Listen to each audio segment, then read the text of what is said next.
रविंद्र रैना, आप पूरी बात सुन रहे हैं, आपके सहयोगी हैं जिनके साथ मिलकर आप सरकार चला रहे हैं, तो हम ये माने कि आप लोग मिलकर पत्थर बांट रहे हैं, उन लड़कों को पकड़ा रहे हैं कि मारो, फेंको देश के ऊपर पत्थर, लहराओ पाकिस्तान के झंडे। रोहित जी, सवाल ही पैदा नहीं हो सकता है। जिस किस्म का विषय आप लोगों ने अभी मेरे वरिष्ठ साथी दिलावर मीर साहब के साथ जो प्रश्न, जो आर्गुमेंट आप कर रहे थे, वो तथ्य आधारित आप लोग सारी बातें कर रहे थे और मैं आपकी बातों से 100% सहमत हूं। मैं भारतीय जनता पार्टी का एक जिम्मेवार कार्यकर्ता हूं, बिल्कुल मैं आपकी बात से सहमत हूं। और पिछले दिनों के अंदर जब जम्मू कश्मीर विधानसभा के अंदर जम्मू कश्मीर की माननीय मुख्यमंत्री जी ने यह विषय उठाया था, उसके बाद हम लोगों ने अपने वरिष्ठ नेताओं के साथ बैठ के ये चर्चा की थी और उसमें पार्टी ने अपना स्टैंड क्लियर किया था कि जम्मू कश्मीर के अंदर जो लोग पाकिस्तान की शय पर, पाकिस्तान से पैसा लेकर, अरब के देशों से पैसा लेकर, हवाला का पैसा लेकर अली शाह गिलानी, मीरवाइज मौलवी, उमर फारूक और यासीन मलिक जैसे लोगों के शय पर वहाँ हमारे देश के जवानों पर पत्थरबाजी करें, जो हमारे पैरामिलिट्री फोर्सेस के और जम्मू कश्मीर पुलिस के जवानों पर पत्थरबाजी करें। और इतना ही नहीं, पामपुर के अंदर जो घटना हुई, जब हमारे 8 जवान शहीद हो गए, मैं खुद विधानसभा छोड़ के जब वहां गया, रोहित जी, वहां कुछ लोग बाहर निकले और जवानों की लाशों पर पत्थरबाजी कर रहे थे। हमने आपत्ति जताई कि ऐसे लोग जो हैं, ये कोई सिंपल, कोई साधारण या छोटे मोटे ना समझ या नादान लोग नहीं है। एक साजिश के तहत ये कार्रवाई हो रही है। सरकार चला रहे हैं वहां पे, देश के खिलाफ जंग छेड़ने वाले लोग सरकार चला रहे हैं। रैना जी, वहां पे कानून की नजर से देखना चाहिए। आप विपक्ष में नहीं है, ना कि किसी सिंपैथी। सर, आप विपक्ष में नहीं है, सरकार चला रहे हैं आप। आपत्ति जताने से नहीं होता, सरकार काम करने के लिए बनती है सर, आपत्ति जताने के लिए नहीं होती है। आपत्ति जताने के लिए हम बैठे हैं, जता देंगे आपत्ति, यहां से पूछेंगे सवाल आपसे। रोहित जी, भारतीय जनता पार्टी का जिम्मेवार कार्यकर्ता होने के नाते से पार्टी के वरिष्ठ नेताओं के साथ जहां मैंने जिस फोरम पर हमने बात रखनी थी, खुले मन से और पूरी ताकत से हमने बात रखी थी।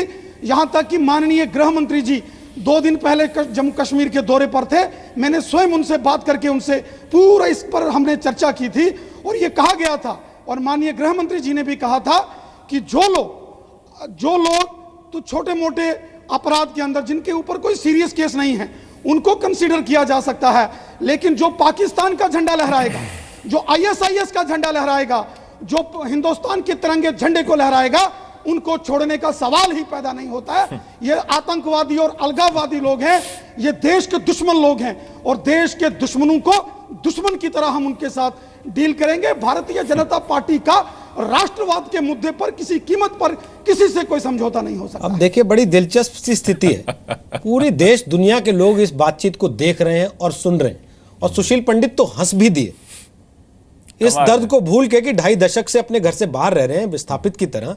वो हंस रहे हैं इस बात पर कि 2 पार्टियां जो मिलकर सरकार चला रही हैं, उसमें एक का विधायक रो देने की स्थिति में है कि हमारी पुलिस पर पत्थर बरसाते हैं लोग, और दूसरा नेता कहता है, उसकी सहयोगी पार्टी का सरकार चलाने वाली, कि हम अपने लड़कों का भविष्य बर्बाद नहीं होने देंगे। सर, क्या हो रहा है?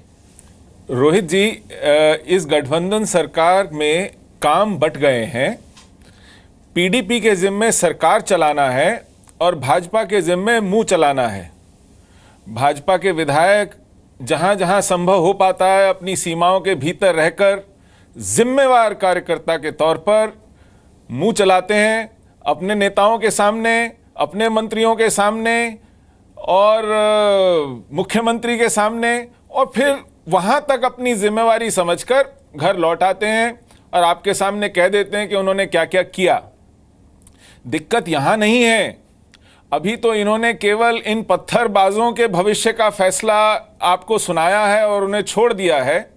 ये सरकार पाक अधिकृत कश्मीर में फंसे हुए उन कश्मीरी आतंकवादियों के लिए लाल कालीन बिछा रही है, उनको कश्मीर सुरक्षित वापस लाकर दोबारा बसा रही है।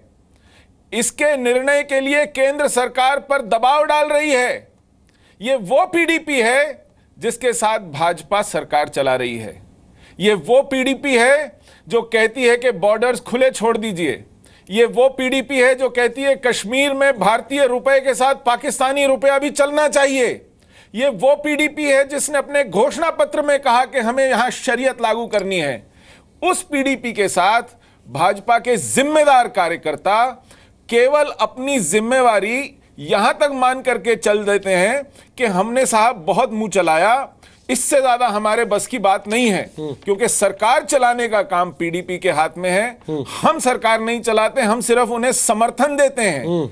हम विधानसभा में उनको सरकार चलाने लायक संख्या देते हैं और हम उन्हें लेजिटिमेसी देते हैं।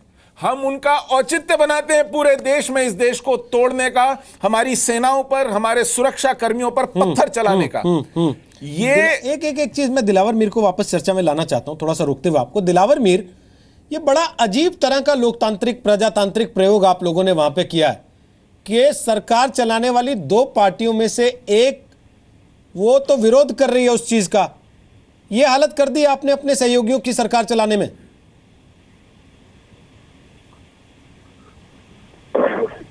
मैं आपसे ये अर्ज करना चाहता हूं, जहां तक ये आप कह रहे हैं कि ये जो हमारे कोलेक्शन पार्टनर्स हैं वो ये इसकी मुखालफत कर रहे हैं। रैना साहब का मुझे एहतराम है, रैना साहब विधायक है, इस वक्त एक कॉन्स्टिट्यूंसी को रिप्रेजेंट कर रहे हैं, बीजेपी के लीडर है।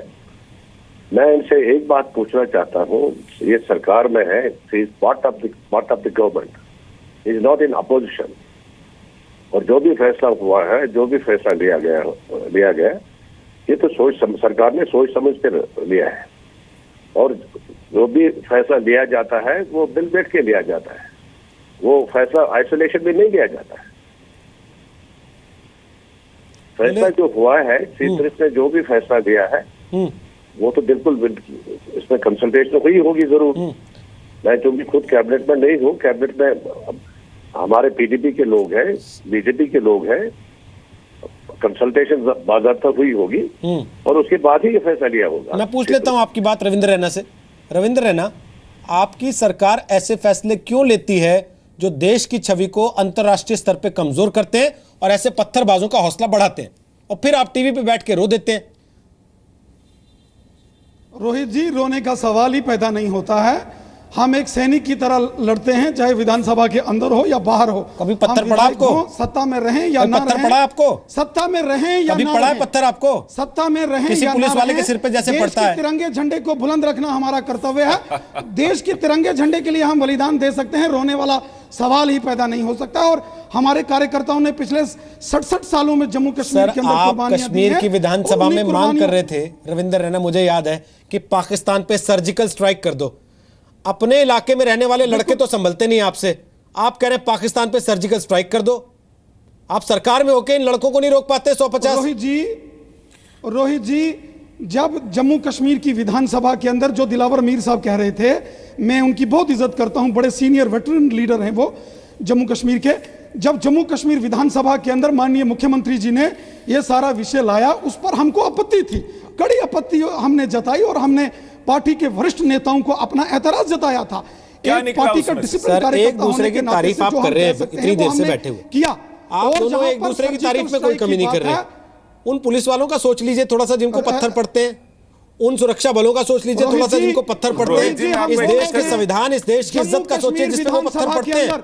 मैं आपको एक तथ्य बताना चाहता हूं। विधानसभा के अंदर था, विधानसभा का सत्र चल रहा था, पामपुर की घटना हुई, हमने विधानसभा को छोड़ के पामपुर के घटनाक्रम वहां पहुंचे और अपने हाथों से अपने जवानों को, घायल जवानों को गाड़ियों में बिठाया था।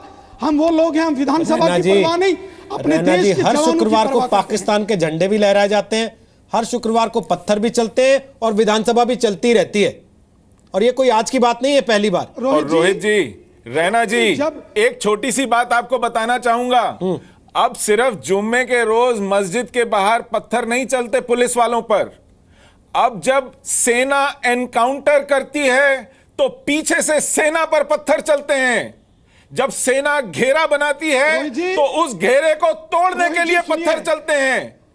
रैना जी, सुनिए, अब हमारी पत्थर सेना इतनी कमजोर नहीं है, आप हमारी सेना को इतना कमजोर नहीं कह सकते, लेकिन उसको कमजोर किया जा रहा है।